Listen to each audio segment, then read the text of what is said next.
Hello and welcome back to the View from the Stands podcast. I've lost track of the episodes. Not that we're doing so many, but it's not one or two, so it's kind Seven of or hard to so. count.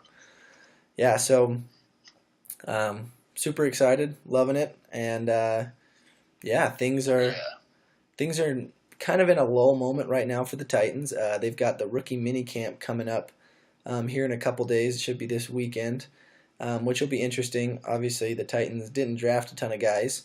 They only had 4 draft picks, but they brought in a pretty decent size class of undrafted free agents. So it'll be cool to kind of see what's the word out of St. Thomas Sports Park to kind of see what's going on.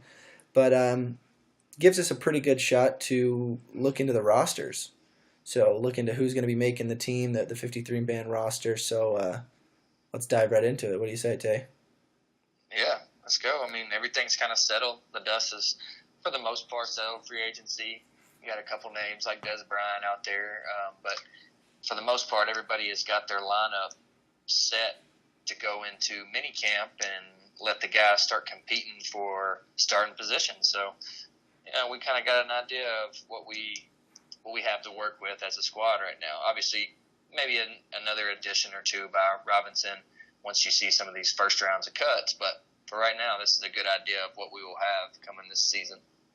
Yeah, and like you said, I mean, we won't do too much speculation because I mean, J. Rob could sign anybody. Obviously, in the past, he's made some crazy moves like trading Dorial Green Beckham for Dennis Kelly, and somebody wrote this, and it's so true. Like, who would have ever thought that Dorial Green Beckham, who everybody thought was going to be the number one receiver for the Titans, be out of the league, and Dennis Kelly would be one of the better backup linemen and be used in such a large number of packages in Malarkey and Rabisky's offense. But so there's a lot of stuff that could still happen, but just kind of looking at that, kind of what the depth chart is kind of shaken out to right now.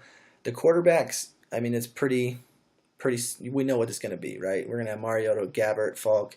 The running backs, there may be a little toss up between if Llewellyn makes it or Wadley, or if they both make it, those kinds of things. But on offense, the big area of kind of who's going to be making the roster is going to be in the wide receivers campaign. So I've seen a couple different projections, but the one I'm looking at from the Tennessean is projecting the Titans to keep 6 receivers. So they're saying Corey Davis, Rashard Matthews, Tajay Sharp, Taywan Taylor, Michael Campanaro, and Deontay Burton. So initial reaction. What are you thinking, Tay? Yeah, we got, what is that, 6 guys we That'd got be there 6 guys, listed yeah. competing. Obviously, you got some of the undrafted free agents that they brought in that are not as well known. But you got to think that if they take 5 guys into the season, which, realistically, that's what they could do. They could also take 4. But obviously, I see 5. And you wonder what will happen because obviously they signed Campanaro recently to bring in, and so you would got to think that he's going to be the odds-on favorite to beat out, I guess, Deontay Burnett, the undrafted free agent out of USC, for that 5th spot if they go that route. As far as the starting rotation, like you said, Corey Davis and Rashard Matthews pretty locked in on the outsides. Obviously, both can go inside as well, but Tajay Sharp is a guy I think that we need to keep an eye on. He obviously had the injury that kept him out, and then the suspension and all the kind of craziness last offseason that kept him from being the football player that he showed he could be at UMass. And then also his rookie season made multiple third down catches and plays to keep drives alive. A year where we didn't have much firepower, he was that guy that they could get a big burst play and a game-changing momentum type play. So Yeah, I look for that. I like Sharp. I don't see him as as a guy that's going to be a number one receiver that's going to demand all this types of attention and all that stuff. But um, I've always thought that since the Titans drafted him and watching him play alongside Rashard Matthews his rookie year, that he was basically John Robinson is trying to groom him to be the eventual replacement for Rashard Matthews. That steady number 2 receiver who's a solid route runner who's got strong hands. Who, like you said, I mean, he just made good catches because he was able to run good routes and he was able to have strong hands and catch the ball. So I think he's definitely there. Obviously, you got Taywan Taylor too. So between those four guys, right, Corey Davis, Rashard Matthews, Tajay Sharp, and Taywan Taylor, you're saying that if there's a three receiver set, that you think it's going to be Davis, Matthews, and Sharp? Yeah, I think so. I think Taywan Taylor, he's got some ability, but I think Tajay Sharp is going to be the guy who ends up winning that battle. I mean, you look at the productivity that Sharp had in college, led the league in catches, I think, is what it was before. I have to check on that whenever he was there at UMass. But guy was catching balls left and right, so I think he's going to be the guy you want in on that third down set because that's usually meaning you need him to pick up a first down or you need some yards, and he gives you the better opportunity, in my opinion. Yeah. So if in those three wide receiver sets, I'm just curious to hear your opinion on this, but who do you think would be in the slot? Do you think it would be Matthews or do you think it would be Sharp? Because I don't think you put Davis in there. Yeah, that's what I like about Sharp because I think he can play on the outside. He proved his rookie year when he had to do that, when we basically didn't have anybody left, that he could play on the outside as well. So I could see him going outside and flipping Matthews and kind of interchanging that position, and then having Corey Davis as the X 90% of the time, and that would be your base offense basically. So it's funny though, you do mention that, and obviously I think kind of the difference here between Sharp and Taywan Taylor. So Sharp, I'm almost positive he led the league. He led the nation in receptions his senior year. But Taywan Taylor, his last year at Western Kentucky, actually broke the school record for receptions. So, sorry, he broke it for career receptions. I read that wrong. So, I mean, he's a guy too that had good productivity. I think part of it is just the system that he was in last year with Robisky and stuff like that. I think mentally he if there's one big difference I see between the two of them, it's mentally. I think Sharp was pretty good about being in the right place at the right time, whereas Taywan Taylor kind of struggled with that. So I think if Taywan Taylor can prove that, I would not be surprised to see him as the number 3 guy on the depth chart. Well, he may prove me wrong. He did prove that he could get the downfield plays as well, but he also proved that he could just fall over for no reason. And didn't look strong enough. Didn't look like he was NFL ready. So hopefully this offseason he gets after it, but I think a lot of times he was overwhelmed is what it seemed like to me. Yeah, from the outside watching. And another thing too, though, I don't want to spend too much time on this, but another thing too is that I think Tajay Sharp relied a lot more on his route running in college to be so productive, whereas Taywan Taylor, I think the offense was a little bit more schemed around him, and kind of getting him out in the open and wide receiver bubble screens and quick slants and things like that, just to get him the ball in space. So I think that could also have been a thing, is that Taywan Taylor really just didn't have to worry too much about the simple, not the simple, but the small details that you have to worry about to be productive in the NFL, like route running. So I think that's a big thing. But so another thing that I kind of thought was interesting, you think that they will not put Burnett, I may have said that wrong before, Deontay Burnett on the roster. You think he'll be like on the practice squad? Yeah, he'll be a reserve. He'll be a guy that if somebody gets injured might fill in for that spot. But since they brought in Campanaro, I don't see that being. What do you think he has to do to make the team?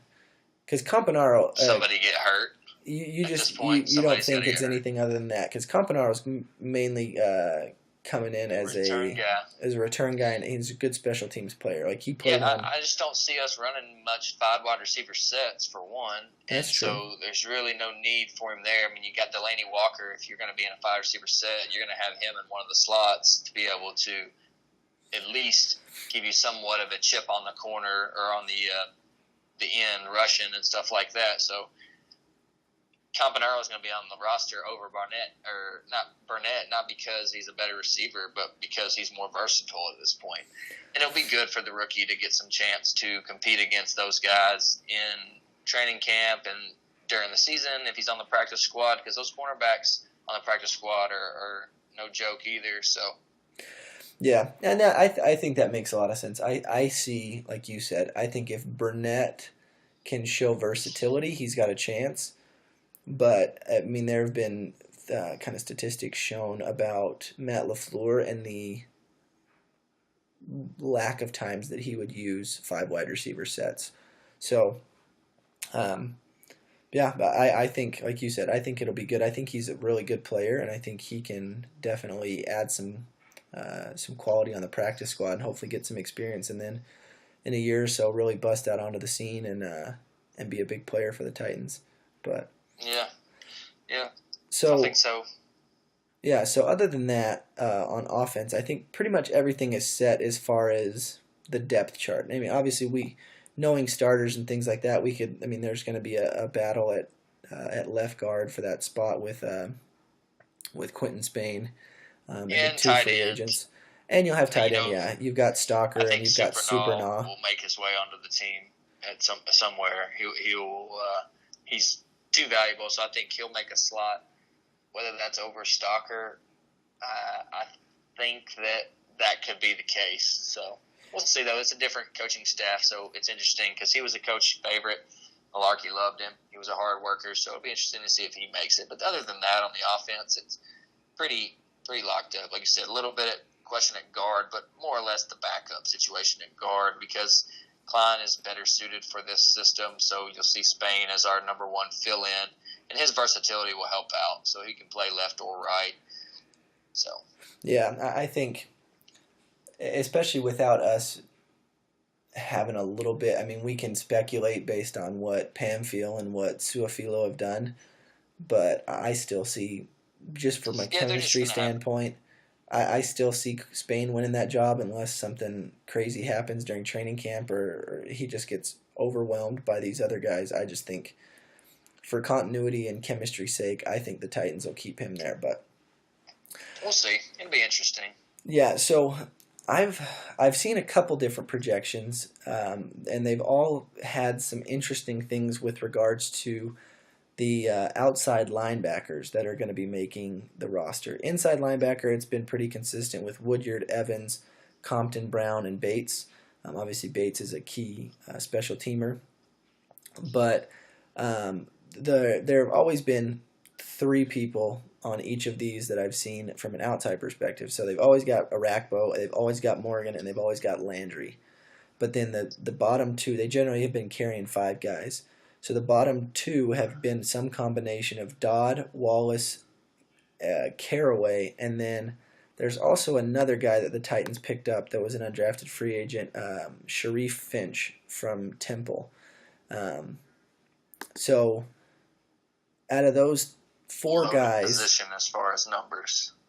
Yeah, so out of those 4 guys, who do you think if the Titans would take 5, which seems pretty reasonable, 5 outside linebackers? Out of Dodd, Wallace, Caraway, and Finch, like I said, an undrafted free agent, who do you think the Titans take out of that? Well, I don't know who they take, but I know that I'm hoping Dodd, for some reason, just pans out, and it was just a foot injury all along. So you hope he's one of those guys after the collateral that we spent to draft him in the 2nd round. So he was the first pick in the 2nd round, too. Exactly. So you can consider that a 1st-round pick if you really wanted to. But so you hope that he comes out and performs to that potential that he flashed in the national championship game, having 4.5 sacks or whatever it was. But you hope he does, and I think as far as Caraway and Wallace and the undrafted rookie, I would give the edge to Wallace. I think he's still a young guy, too, going into, I think, his 3rd season this would be coming up. Yeah, he's had a lot of trouble with injuries. Had a lot of trouble with injury. He's a bigger guy. He's got a little bit of a weight advantage on some of the other guys. So I don't know. It'll be interesting. to see if he or Caraway, because Caraway's not a bad player too. He showed in spurts on special teams and stuff. New coaching staff, it's hard to say, but I think the big thing is you got those first four guys that get after it and can kind of interchange, and so you hope that's Arakpo, Morgan, Landry, and Dodd. Outside of that, they would just be fill-ins. So you hope those four guys can be the players that they drafted them to be. Yeah, obtain them in free agency. All those guys are going to be draft picks outside of Arakpo, the lone free agent. All the other guys are going to be system guys. Yeah, and I honestly think, like you were saying, I think Caraway and this the Finch guy, I think they'll probably be, if they make the team, it will be on the practice squad. I think Caraway will stay one more year down there. Obviously, next year with Arakpo and Morgan both being free agents, that could kind of shake things up, and that might be his chance to move on to the roster. But yeah, I agree with you. I think Dodd and Wallace will be those two guys. I think Aaron Wallace, the big question for him, like we said, is can he stay healthy, because he's shown flashes. And I think he can be a really good situational pass rusher when the Titans need him, and also good on special teams. But I also saw something interesting, and I don't hate the idea, but I don't love it. Like you said, I am hoping with all my might that Mike Vrabel and the rest, and Dean Pease and the rest of the defensive coaching staff can channel what Dabo Swinney was channeling from Kevin Dodd. Yeah, hopefully. Yeah, because, I mean, like you said, he put up great numbers his senior year at Clemson. Granted, I mean, he did have a pretty good defensive line around him. But, I mean, he's a guy I think that I think the Titans are hoping that he can be that Derek Morgan replacement, a guy that he's not as much of a pass rusher as he is a good run stuffer. Derek Morgan, he's been able to get 5 or 6 sacks the last couple of years, but one of his biggest strengths is his ability to stuff the run. And I think if Kevin Dodd can show a prowess at that and just putting pressure on the quarterback in situational pass rushing downs, I think that's a huge improvement. Like I said, I hope the injury, like you said, is just what was causing all this, and that everything works out. But yeah, I think those two guys. So I think the same as you, Arakpo, Morgan, Landry, Dodd, and Wallace will be those 5 outside linebackers that the Titans keep on the roster. And then, like I said, Caraway and Finch, the undrafted free agent, will be practice squad guys. The only way I could see Finch, fun fact about him, is he actually led the nation last year in blocked punts. Oh, wow. That's a fun fact. So that would be, I guess, if you're trying to give him a chance to make the roster, it would definitely have to be as a special teamer. So if he can consistently block punts in training camp, I'm fine with putting him on the roster, because a blocked punt can change a game for sure. I mean, that's little kind of things like that Captain will make Obvious. You a roster. Yeah. Little things like that will make a roster. So other than that, I mean, most other positions on the defense are pretty shored up. I know. Yeah, pretty much. I mean, inside linebacker you got some competition for that second inside spot. Yeah, as far as who's starting and things like that, there's definitely going to be some competition. But as far as who's making the roster, I think that's pretty set in stone with, like I said, with Woodyard, Evans, Compton, Brown, and Bates. So, yeah, those guys will make Bates being the special teamer, he'll definitely make that slot, I feel like. And then you got to look at the other guys as more your actual defensive packages. And, you hope Jayon Brown continues to grow. I think he's a guy that you saw some flashes from last year, that he could be a great linebacker in the league. We hope that he grows. I know he's been working hard this offseason. I know they said he just got back to Nashville. He'd been in California getting his body right, he said, and loves the fact that his coach is a former inside linebacker himself. So I would love to see him come in and be that third down backer and sideline to sideline, be able to cover the flats, and at the same time stuff the run whenever you get those draw plays or those sneaky runs. So it'll be interesting to see. I hope that he continues to improve from last season. Yeah, and it's funny you mentioned that too, because one of the things I really liked about that article on Titans Online was the fact that he said he doesn't have to focus on the 40 and all these drills. He can focus on football. Yep. And I think that's going to be huge for not only him, I think it's going to be huge for Mariota. I think it's going to be huge for Tajay Sharp and Corey Davis. And I think it's going to be huge for Kevin Dodd.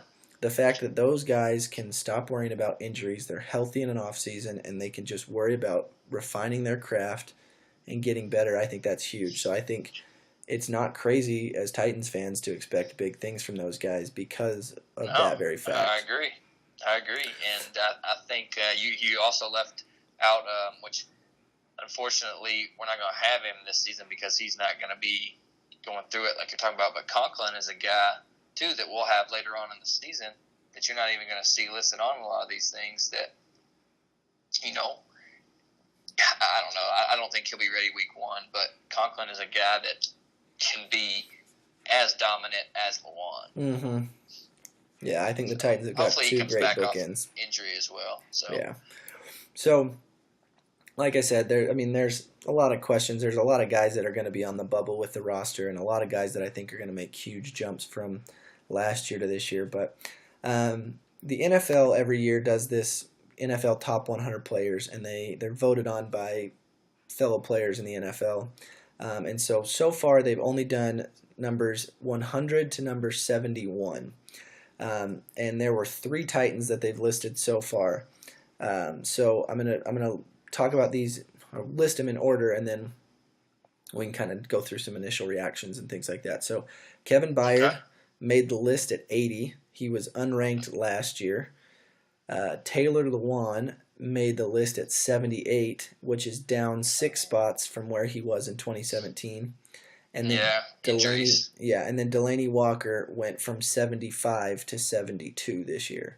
So Delanie Walker rose up, which gets better with time. Yeah, he's like a fine wine, Kevin Byard said. So, and this is one. All right. I think this is interesting. So I'm going to start with Delanie here. I think it's so funny because you could easily argue that he is a top 3 tight end in the league with Kelce and Gronk. I mean, he's led the league in receptions by a tight end over the last 5 years. He's consistently healthy. And plays through injuries. Yeah, I mean, he's just a tough dude. Plays through double covers.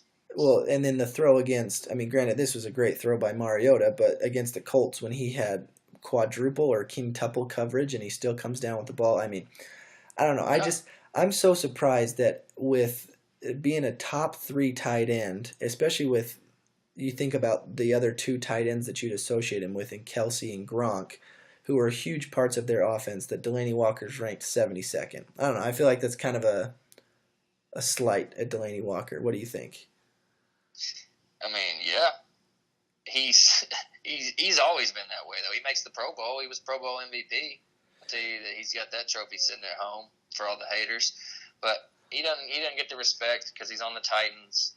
I feel like. But this is voted on by the players. Considerate. Well, he doesn't get the respect amongst all the players, I guess. And I don't know what they're looking at. So, I didn't know this was a poll that you're talking about. It's from all the players. So yeah, it's interesting. Yeah, and it's kind of funny too because I don't know. I could go on and rant about this, but I think Delanie Walker is much better than the 72nd best player in the league. If you're top 3 at one of your positions, I don't know. I find that crazy, but that's neither here nor there.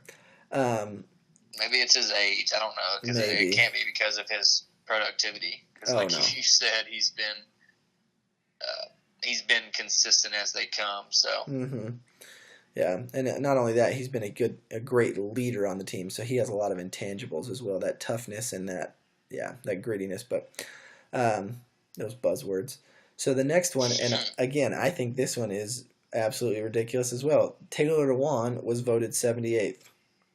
He was down 6 spots, and yeah, he had some back spasms. I know in the Arizona game he didn't play the whole time due to some back pain that was bothering him. But I mean, again, you could argue that Taylor Lewan is one of the top 3 left tackles in the league. I mean, he's about to get paid like it too. So the fact He was that funny when they had the video of him. Did you see the video of him too when they were yeah, talking to him about that? yeah, where he's messing with the producer. He wanted to know what he was, and he cares about that. So I think that's going to give him a little chip on his shoulder this season to kind of amp it up even more. Which hard to believe that he could amp it up anymore, but I would love for Lewan to come into camp pissed off and get the mode right, get the mindset of these guys ready to go and get after this season. Yeah, if you haven't seen the video, to those out there listening, I would highly recommend to watch it. Yeah. It'll show you a little bit the personality of Taylor Lewan and why he's such a likable guy. But I agree with you. One of the things he talks about in that video is how somebody said in one of his high school tapes that he takes snaps off, and that's been a huge thing that's influenced him today. So like you said, I think the fact that he not only dropped, but the fact that he's still at not even top 50 is going to be something that's really going to motivate him and going to push him, because I mean, some people say, "Oh, it's dumb for players to care about this," and da da da da, and I'm like, but I mean, if that's something that, I mean, for lack of a better word, Taylor Lewan is a little petty in this aspect, but me as a fan, especially as a Titans fan, I love that, because I love guys that are going to come in with a chip on their shoulder, like you said, and are going to work to go out and prove to all those DNs that maybe didn't vote him as high as he wanted to, when he shuts them down or drives them into the ground, that he can stand up and just think to himself, like, maybe this dude was one of the ones who didn't vote me up higher or whatever. And it's funny too, because I don't know who all, if any of you listening have seen his reaction to the odds to win the division in the AFC South, but he retweeted it and put up there just a middle finger emoji. It was his response to it. So I checked out his Twitter to see what he had said about his ranking, and unfortunately he didn't give me any laughs. He had retweeted what the Titans had tweeted. So, but I definitely think, like you said, it's something that's going to motivate him. So, yeah. And then finally, I don't know how to think about this one too much, but I'll let you see if you can kind of help me find it. Yeah, I mean, he had one good season, so that, I mean, I understand. I'm not saying he's not a great safety, but I think Byard here we're talking about. Byard. I mean, I think he's incredible. He's one of my favorite players on defense. I think he's super talented. He proved that at MTSU and in his first 2 seasons in the league.